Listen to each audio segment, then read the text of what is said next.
கடந்த 1992ஆம் ஆண்டு பாபர் மசூதி இடிப்பு வழக்கில் இந்த வழக்கில் இவர்கள் அதாவது முன்னாள் துணை பிரதமர் எல்.கே. அத்வானி, அதே போல பாஜக மூத்த தலைவர்கள் முரளி மனோகர் ஜோஷி மற்றும் தற்போதைய மத்திய அமைச்சர் உமா பாரதி உள்ளிட்ட 12 நபர்கள் மீதும் மீண்டும் அதாவது கிரிமினல் கான்ஸ்பிரசி எனப்படும் கிரிமினல் கூட்டு சதி உள்ளிட்ட பிரிவுகளின் கீழ் மீண்டும் விசாரணை நடத்த வேண்டும். இவர்கள் மீது அந்த குற்றம் அந்த ஃப்ரேமிங் ஆஃப் சார்ஜஸ் எனப்படும் குற்றச்சாட்டுகள் பதியப்பட்டு மீண்டும் இவர்களுக்கு எதிராக வழக்கு விசாரணை நடைபெற வேண்டும் என கடந்த மாதம் ஏப்ரல் 19ஆம் தேதி உச்சநீதிமன்றமானது உத்தரவிட்டிருந்தது. இந்நிலையில் இன்று லக்னோவில் உள்ள சிறப்பு சிபிஐ நீதிமன்றத்தில் இந்த வழக்கு விசாரணையானது துவங்கியது. அப்போது பாஜக மூத்த தலைவர்கள் எல்.கே. அத்வானி, அதே போல முரளி மனோகர் ஜோஷி மற்றும் உமா பாரதி உள்ளிட்ட 12 இந்த வழக்கில் குற்றம் சாட்டப்பட்ட 12 நபர்களுமே நேரில் ஆஜராகுமாறு சிபிஐ சிறப்பு நீதிமன்ற நீதிபதி யாதவ் உத்தரவிட்டிருந்தார். இந்நிலையில் இந்த 12 நபர்களுமே இன்று ஆஜராகி இருந்தனர். இந்நிலையில் முதலாவதாக இந்த குற்றம் சாட்டப்பட்டவர்கள் தரப்பில் அதாவது 2 வழக்குகள் இருக்கிறது.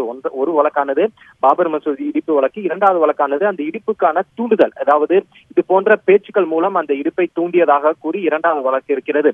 இந்த வழக்கில் தான் எல்.கே. அத்வானி, அதே போல முரளி மனோகர் ஜோஷி மற்றும் உமா பாரதி உள்ளிட்ட 6 பேர் மீது குற்றச்சாட்டுகள் இன்று பதியப்பட்டிருந்தன. இந்நிலையில் இவர்கள் தரப்பில் முதலாவதாக ஜாமீன் மனு முன்வைக்கப்பட்டது. இந்த ஜாமீன் மனுவை ஏற்று இந்த 6 பேருக்கும், அதாவது முதல் வழக்கில் உள்ள 6 பேருக்கும் 50,000 ரூபாய் சொந்த ஜாமீனில் வெளிவரும்படியான ஜாமீனை நீதிபதி வழங்கி உத்தரவிட்டுள்ளார். அதே போல 2வது குற்றச்சாட்டில் உள்ள மேலும் ஒரு 6 குற்றம் சாட்டப்பட்டவர்களுக்கும் அதே போன்ற ஒரு ஜாமீனும் வழங்கப்பட்டுள்ளது.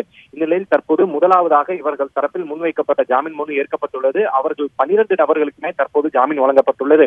இந்நிலையில் இந்த குற்றச்சாட்டுகளிலிருந்து தங்களை விடுவிக்கும்படி இவர்கள் தரப்பில் ஒரு மனுவானது முன்வைக்கப்பட்டுள்ளது.